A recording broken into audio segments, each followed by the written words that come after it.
نحمده ونصلي على رسوله الكريم اما بعد بسم اللہ الرحمن الرحیم۔ ابو ہریرہ رضی اللہ عنہ سے مروی ہے کہ میں ایک مرتبہ درخت لگا رہا تھا تو نبی اکرم صلی اللہ علیہ وسلم نے مجھ سے پوچھا کہ ابو ہریرہ رضی اللہ عنہ آپ کیا لگا رہے ہیں؟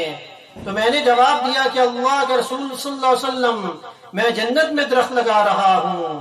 تو نبی اکرم صلی اللہ علیہ وسلم نے فرمایا کیا میں آپ کو اس سے بہتر درخت نہ بتا دوں؟ تو ابو ہریرہ رضی اللہ عنہ نے عرض کیا کہ اللہ کے رسول صلی اللہ علیہ وسلم ضرور بتائیں۔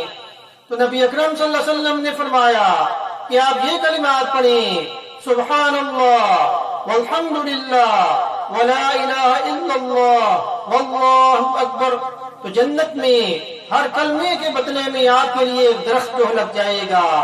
سنن ابن ماجہ حدیث نمبر 3807 میں اس کو جو روایت کیا گیا ہے، یعنی یہ 4 کلمات ہیں، تو ہر کلمے کے بدلے میں جنت میں درخت لگ جائے گا۔ تو 4 کلمات کے بدلے میں 4 درخت، اور اگر کوئی زیادہ پڑھے تو زیادہ درخت لگ جائیں گے۔